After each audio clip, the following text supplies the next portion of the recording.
प्राचीन समय की बात है।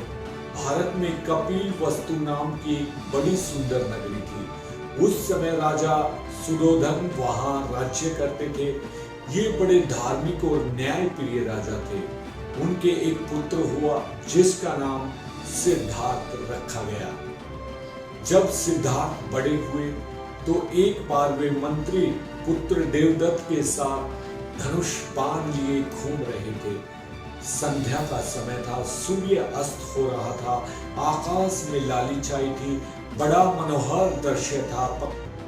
पक्षी आकाश में उड़े जा रहे थे। सहसा सिद्धार्थ की दृष्टि दो राजहंसों पर पड़ी और देवदत्त से बोले, देखो भाई, ये कैसे सुंदर पक्षी हैं। देखते ही देखते देवदत्त ने कान तक खींचकर बाण चलाया और उनमें से एक पक्षी को घायल कर दिया। पक्षी भूमि पर गिरकर छटपटाने लगा। सिद्धार्थ ने आगे बढ़कर उसे अपनी गोद में ले लिया और पुचकारने लगा।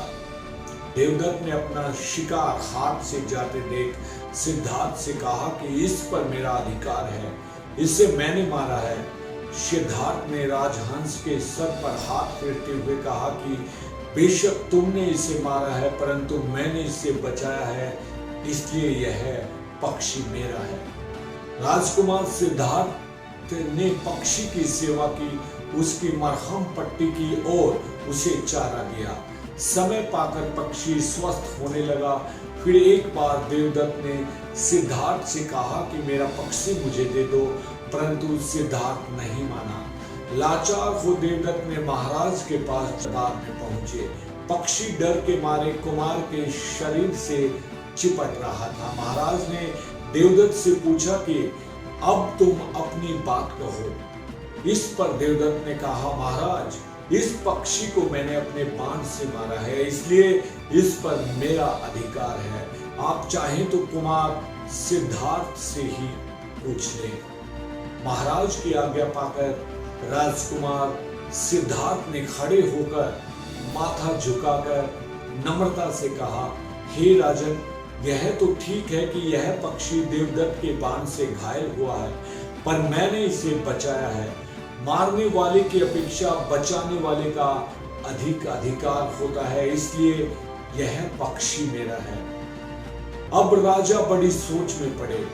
देवदत्त का अधिकार जताना भी ठीक था और सिद्धार्थ का भी।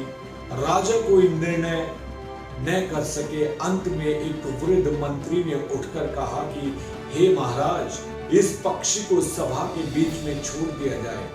दोनों कुमार बारी बारी से इसे अपने पास बुलाएं। पक्षी जिसके पास चला जाए उसी को दे दिया जाए। यह विचार सबको पसंद आया। अब पक्षी को सभा के ठीक बीच में छोड़ दिया गया।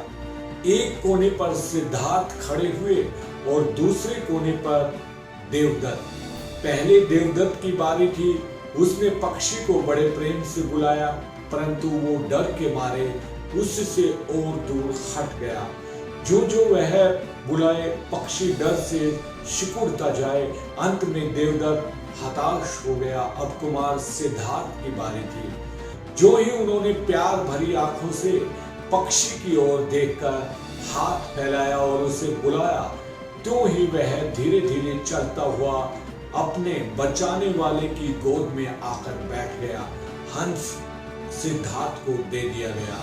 कुमार सिद्धार्थ उस पक्षी की दिन रात सेवा करने लगे। कुछ दिनों बाद राजहंस पूर्ण स्वस्थ होकर उड़ गया। जानते हो ये कुमार सिद्धार्थ कौन थे? यही बाद में राजपाट छोड़कर गौतम बुद्ध के नाम से प्रसिद्ध हुए, जिन्होंने अहिंसा का पाठ सारे संसार को पढ़ाया। आज भी चीन, जापान आदि कई देश बौद्ध मत को मानते हैं।